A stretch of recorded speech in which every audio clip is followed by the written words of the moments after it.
So now we get into combinatorics. So I do have some example things in here, but I think it would be a lot more fun to actually have you guys try to think about how you would create these parts. So we're going to kind of create these little simulations and like, do these different event spaces. So remember, event spaces are basically all possibilities, everything that could possibly happen, right? So imagine like rolling a die, right? So I'm going to have it up here is how could we simulate rolling a single die?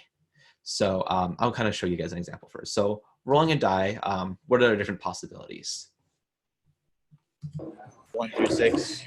1 through 6, right? So we want something that we can randomly choose. If I want to roll a die, right, I would randomly choose a number 1 through 6, right? And that should hopefully give it. Is each number equally likely? Yeah, right. So that's an important aspect, is that we want to make sure that it's just as good of a chance of picking 1 as it is to 6. Okay. So essentially we can think of a die roll like 1 through 6 like this. And then if I wanted to choose one, does anyone got an idea of like how you can do this? Can you use np.random.choice? Yeah, so let's try that, right? So we can do np.random choice. Okay, and what do you want to put in here then? Die roll. Die roll, right? And just run that? Try it. Yeah. So you can see, did a whole bunch of time. Kind of fun thing with choice, you can see there's a size part right here. I believe you can actually say, hey, let me just go ahead and give it a certain size. I think I can just give size 10 and it rolls 10 times. So really convenient way. If I wanted to roll 100 times, right? There you go. I don't have to press it 100 times or do a for loop. This tends to be a lot more efficient than trying to do like a for loop and everything. So this is, we'll actually do this in statistical distributions next time. But just kind of, I want to show you guys how you could simulate this. So quick simulation, right? Cool. So 2 die rolls, we can see here is that now I have actually making 2 different die rolls. So I'm going to show all the different possibilities. So remember, 1 die roll is just 1 through 6. I want to show all the possibility of 2 rolls. So we can have 1, 1, 1, 2, 1, 3, 1, 4, and so on. You could have like 5, 4, 5, 5, 5, 6. Okay. So you can see here, I'm going to do a die for die roll, die 1, and die roll, and then 2 rolls. I'm just going to add that to here, and this I'm going to keep as a list. It could also be a tuple, but if I do this now, this will go through each die roll. Essentially, this will show, like, if you imagine, this will be my first roll. So like I roll a die, and then my second for loop is like I roll a second die. So I roll 1, and then I roll another one, another one, another one, another one. So 1, 2, 3, 4, 5. Okay. Note that this is not random. I'm just kind of showing all the different possibilities, right? So if I do this now, and I can see, for example, let's go ahead and actually do 2 rolls. You can see here all the possibilities, 1 all the way through here. And we got to guess on how many possibilities this is. 36. 36, right? So 6 possibilities, they're all equally likely, times 6 possibilities, right? These are independent events. So you can roll a 1 or a 6 just as likely, right? If the die rolls weren't independent, would we still get 36 possibilities?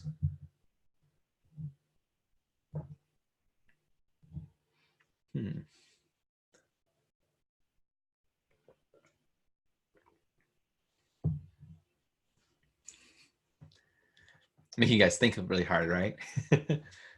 I would say no, because like every time you would have to roll a 1, like the next one would always be a 2 or something. So it would be Good, right? less. Yeah, that's right. It doesn't have to be 36. For example, if rolling a 1, like Lauren said, guarantees you to roll 2, that's a roll like a percent of 100%, and everything else goes down to 0.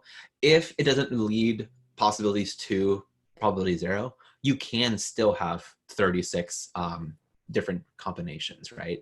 Maybe, for example, rolling a 1, you're twice as likely now to get like a 6, but the other possibilities still exist as well.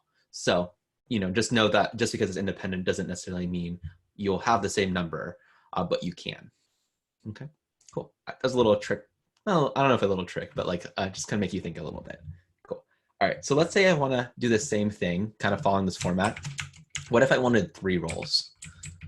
So how could I reformat this so it's 3 rolls? Do you just have a third for loop? Yeah, right? So maybe 4 die 3. And anyone got a guess of how many possibilities I would have in this case? 6 to the third. 6 to the third? Yeah. Yeah. 6 times 6 times 6. No one knows that off the top of their head? Is it 204? Yeah, I believe it's 200. No, 244, I believe. Let's try it, right? Let's see if my quick math is worth myself.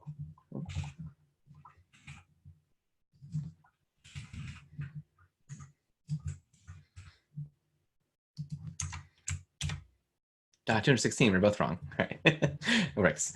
So, oh, that's right. Dang, I realized I did 180 plus 64, which is not right. It should be 180. What is it? 180 times or plus 36. So there we go. Okay, but yeah, same thing. You can see I can roll all at 3 like this, like I did before. I can also roll 2 of them at once, right? So I can actually do 2 rolls and then actually roll a third one again, right? And that would give me basically the same exact number. You can see both 216. And that's because basically each one is the same thing as me rolling 2 of them together, right? And then rolling 1 because they're independent. Cool. All right. So any questions on how we form these parts and making this event space? Again, we're not really doing real probability. We're not choosing any, like, it's not real probability, but like we're not doing any like real simulations. We're just kind of saying, what are all the possible events that can happen? All right, so some fun math notes about the factorial, right? So factorial, hopefully you guys have seen this before. I won't read this through everything, but note that n factorial gets very, very big very, very quickly. You can do, like, for example, for n factorial, it just means n times n minus 1 times n minus 2 and so on all the way to times 1. Technically, if you notice that times 1 just gives it itself, so you don't need the times 1 part in there, but you can, right? It doesn't matter. So 5 factorial is 720. Note that factorial gets very large very, very, very quickly. So you can see here, I put this in Google's calculator, 170 factorial. This is me just messing around for a long time, I guess. 10 to the power of 306. I think if you do 171 factorial in Google, I think it shows infinity, which now I'm wondering if that's true.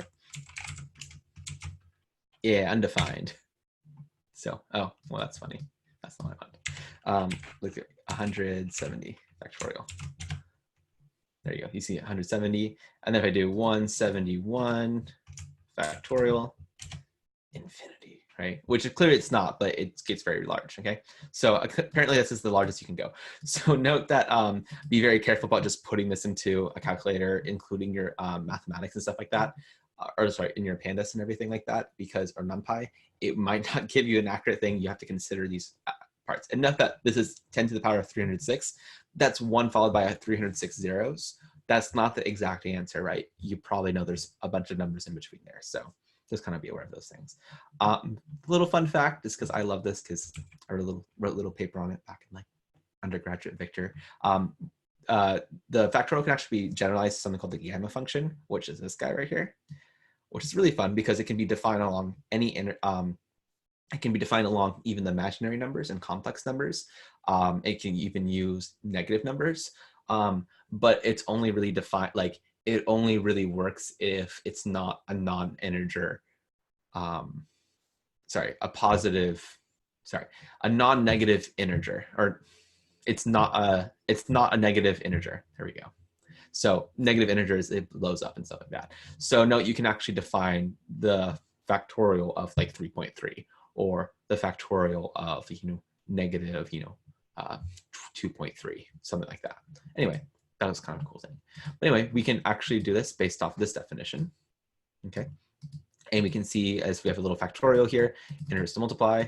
Note that I basically am making this a range. So this is something, I'm just kind of showing you many ways you can do this, but this tends to be relatively efficient compared to trying to do a for loop.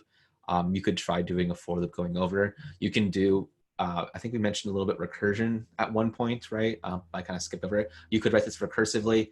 Eventually, you probably would not want to because it would still be relatively slow, but this will run relatively quickly. And you can see here, for example, it's about 5, you can do something with 8. I think you can do it pretty higher numbers. So you can see here, the time though is getting a little bit longer. So you can see 4 milliseconds, 2 milliseconds. That's because I'm kind of cheating here, right? But if I do this one, I think this might take a little bit of a while. Oh no. Oh, never mind. This is the reason why I did this. This works really quickly, but you'll notice you'll get a negative number. Does anyone know why we get negative numbers in this case? Yeah, so this is a Just because it's too big. basically, yeah, the computer can't store the numbers, and the way computers kind of store negative numbers is basically if the number's big enough, it essentially flips it over on the other side and says, oh, I have a negative number. So this is like if you see like when you guys were doing a thing in 32 versus in 64, you can do certain things, but just be aware of this kind of computation. So it's important to understand what factorial is, because a lot of times you'll use factorial, and you might use a factorial. For example, if you want a deck of cards, right, and you do factorial 52, right, this number is not going to work, right? This number is not going to be the right number, and or it might take a long time. So you can see this isn't quite right. So you have to consider like, okay, what is my formula? And you might have to simplify it. So a lot of times with factorials with probability, which we'll see in permutations and combinations, you can actually simplify it and then put it in to your calculation, whether it's your computer or a calculator or whatever you're using, right? And calculate it from there. Usually that can help, one, be more efficient, and two, you probably will get the right answer versus like these dealing with very large numbers can, you have to, there's ways you can do this, but it's outside the scope of like what we're really trying to do. And note that there's faster ways, there's better ways to deal with this, especially in data science. Okay, sound cool? All right, so permutations. So a permutation, kind of by definition, is essentially how we, I don't want to use the word combine. I shouldn't even say how to make combinations. It should be permutations. So let me like that. But how to make permutations. And basically a permutation is like a different ordering of things. So for example, if I have A, B, and C, so are different permutations for A, B, and C. So if I have A, B, and C, what is one permutation of A, B, and C?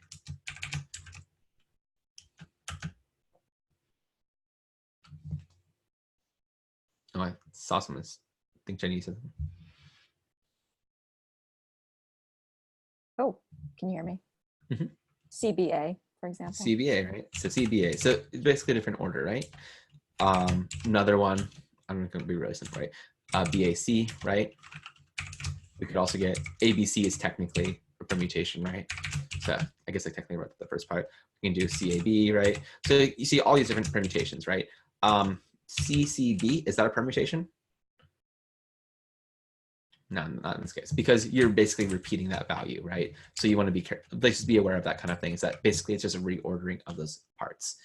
You can do a permutation with only two of, like, let's say 2 of the 3 letters and stuff like that. But the point is that basically order matters. So I'm sorry, yeah, order does matter. So CBA and BAC, even though it contains the same letters, they're considered different things. If we only considered 2, like picking 2 of them out of the 3, CB and BC would be 2 separate permutations. Okay, cool. All right, so I want to make that clear because later on we'll actually talk about, oops, that's fine. We'll talk about combinations. So note the formula. Usually it's like written like this way, depending, you're probably not going to put it in there yourself like this, but basically it's their permutations and K, N being the number that you're choosing out of, K meaning the total number of items. So if I'm choosing 2 of 3 of them, N would be 2, K would be 3. So how many possibilities are there? Well, they're, what's it called? I said 2, right? Vice versa, right? What's that? Do I have it backwards? N is like the total number, and then K is what you're choosing. Oh, you know what? I think you're right. The formula should be written like this, huh? Like with a K here. So you're saying? No, I think it was written correctly. Oh, yeah, maybe just a K. I don't know. I don't have it in front of me, but I think K is, okay. I don't know. I think it's like P of K and then N on the bottom. Really. Oh, you gotcha. That maybe. I think so. Does someone else have their? that. Maybe. I'm not sure. So ignore this part. We'll just say permutations. This is the cheating way. There we go. Permutations of n of k, right?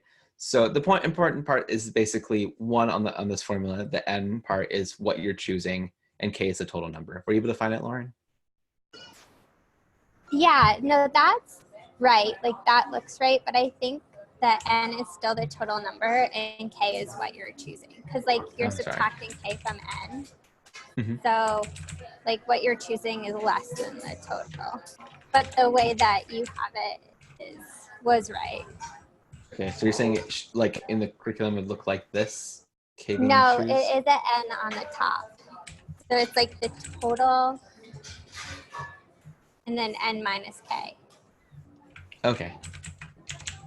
Let's try this out, right? So this is an important one. So if we have, we're doing a permutation, we're choosing only one element of 3 items, right? How many different combinations, how many permutations do we have? It would be like 3 factorial divided by 2 factorial. Right, and I think that isn't right, because if you think about it, if we have A, B, and C, we could either have just A, just B, just C, which should give us just 3 items, right? So, oh, I'm sorry, you're right, Lauren, so that would be good. So this would be 3 factorial, right? Divided by 3 minus 1, which is 2. So 2 factorial is just 2. 3 factorial is 6. 6 divided by 2 is 3. So good. Thank you for catching that then when I misspoke. Right. So yeah, so n should be the number of, that makes sense, choose k. N is the total number that are in your actual event space, and then k is the number you choose. Okay. Thank you for correcting that, Lauren. I would have messed up for sure. All right, and then just note that if we were to pick, for example, all 3 elements, for example, we would have our just essentially our just total, our 3 factorial. So if you were to take 3 items, A, B, and C, and say how many different ways can you write all 3 of them, okay, that would just be 3 factorial or 6 ways. Okay, cool. All right, and the important part I would say is like permutations order matters. That's the way I always like remember it. And like it's, I don't know who told it to me, some math teacher at some point, and it's stuck in my head. And I think that's a great way to say it, is that essentially your order matters. The next part is combinations, which is very similar to permutations itself. But in this case, essentially order doesn't matter, right? So the idea here is that CAB and BAC or BCA, CAB, all those things are the same exact like thing. Basically the order doesn't matter. So essentially we're gonna do permutations, but we're double counting, right? So you can see that we're double counting over and over again. So the formula, if you look at this, this is what I'm more familiar, n choose k, right? Is essentially, this is probably how it's written, n factorial divided by n minus k factorial, also divided by k factorial here. Essentially what we're doing here is to find the permutations, but then divide by how many different ways we can choose them. Okay, so that's essentially just making sure that we're not double counting. Okay, so you can see that we'll simplify to here.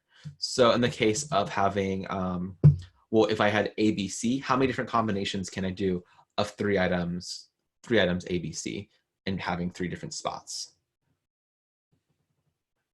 It's only one way, right? I can either have an A, I can have an A, a B, and a C, and that's it, right? So you can see here, originally we had permutations was 6 ways divided by k, which is 3, right? So divided by 3 factorial. Well, this was 6. 3 factorial is 6, so we have one way. Okay. So one way I also like to imagine this, I don't like to go to this formula first. I think that sometimes can be the temptation. There is one in the curriculum. Has anyone gotten to this section when they started doing the labs for like, I think they had like pick like soccer players on a team or something like that. On a lab. I see a nod. Okay, maybe. So one thing, for example, if you need to pick like, let's say 3 different members from a group of like 10 people, everything like that. Okay, you would say, okay, well, I have 10 different people and I have these 3 parts. I think it helps kind of drawing them out a little bit, being like, okay, I have 10 people. If you imagine these are all the people I can choose, right? Going forward. Okay, so if I had, let's say 10 different people, our n is equal to 10, right? Our k over here is equal to 3, right? Does it matter what order we pick these people on the team? Not really, right? They just need to be on a team, right? So this formula, right, would give us down here, which would be 10 factorial divided by n minus k, which is 7 in this case, factorial, divided by k factorial, which is just 3 factorial, right? So note that you could technically put, this would be fine to put in your calculator, but you might not want to because it's a large number. So the way you should really imagine this is 10 times 9 times 8 times 7. Oh my gosh, why is my dot? There we go. Times 6 and so on. So it's 6 and 2, 1, right? All divided by, I'm going to get 7 times 6, so on to 1. And then I'll just put 3 times 2 times 1. Okay. And this is the reason why I'm writing this out, is because I could technically put this in the calculator, but you'll notice that basically we have 761 and 761 on top. We can use algebra. We can basically just cross all of this off. It's because 7 divided by 7 is just 1, 6 divided by 6 is 1, and so on. So basically 7 divided by 7, 1, 6 divided by 6 is 1. So essentially we take out this whole part right here. So then all we're left over is 10 times 9 times 8 divided by 3 times 2 times 1, right? So that makes it a lot easier for the calculator to deal with, versus especially if you had something like 52. Well, if you tried putting 52 in your calculator, it's not going to be able to figure it out, right? And I say calculator could be your computer as well. So basically you might do some quick things in here, but this is probably reasonable for the computer to do. So 9 times 8 is 72, 720, right? Divided by 6, so it's like 120. So 120 different possibilities, right? Did I do that right? That looks right. Okay, cool. So 120 different possibilities of ways we can combine 10 people onto a group of 3, or a team of 3. Sound good? Everyone follow me on that? Cool. All right, so I'm going to combine one last aspect of this, is that what if we say something like, okay, we still want 3 people on the team. Okay, and let's say we have 5 boys and 5 girls. And our team requires, we'll do it half and half, just to make it nice and fun. No, we'll keep it the way it is because we already used 3. And I split it in half, or nearly half. And we're required by the league to have 2 girls and 1 boy on this one team. How many different combinations can we make? Right? This is where everyone goes, oh shoot, I don't know, right? So this is where I think it really helps to draw it out, because then people say, oh, do I use combinations? Do I use permutations? Like, what's the formula? And I said, don't think about the formula. Think about like what the situation is. The first thing to do is think about, does it matter which boy we pick to which girl? No, right? We can pick the girls and the boys independently from each other. So you really can think of it like we're making 2 different teams. We're making a team of 2 girls and a team of 1 boy. So let's say we have just this problem. We ignore the girls for a second and just look at just the boys here and say, okay, how many ways can we make a team of 1 boy from a group of 5 boys? 5, right? Oh, that was simple, right? So combination, right? That's essentially what we're doing here. So, okay, we have 5 different ways to make a team of boys, right? And then I'm going to actually use a little different color here just to make it a little bit clearer. Okay, and then we have the team girls over here. Okay, and then we have to figure out from the 5 girls we have, making a team of 2 girls. How many different ways can we do this way? Either a formula or the answer. Was that 10, Andy? I think so. Okay, so maybe walk us through a little bit of how you would find this. Okay, so I did I guess I used the combination formula in factorial divided by n minus k factorial times k factorial, where n is 5. So then n minus 2 would give you 3 factorial, and then k is 2. So 5 factorial divided by 3 factorial is 5 times 4. So that was 20, and then divided by 2 is 10. Good, right? So 5 times 4 is all that's left, divided by 2, because that's what 2 factorials gives us 10. Good. So we have 10 possibilities for girls, 5 possibilities for boys. Awesome, right? So now we have to say, okay, now that we know this information, how many total possibilities are there? Right? So let's say we have boy A, right? We have boy A, and we have 10 different ways we can get the girls, right? Well, that means for this one boy A, there are 10 different teams we can make just considering just boy A. Well, then if we have boy B, right, another grouping, well, now we have another 10 possibilities, right, to make a new team, right? So essentially what we're doing is just doing 5 times 10. So essentially there's our 50 different ways to make this group. If we had 2 slots here, well, that would mean we already did the math already. There are 10 different possibilities to form the boys, because in that case, it's the same 5 boys, 5 girls. So that would actually mean there's 100 different possibilities in total.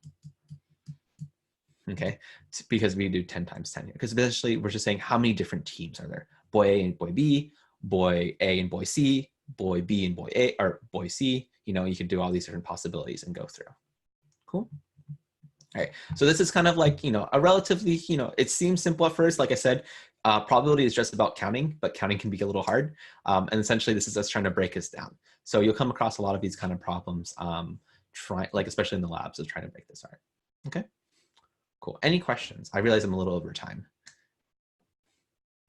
No? Sound good? All right, cool. So I'll go ahead and stop it here then.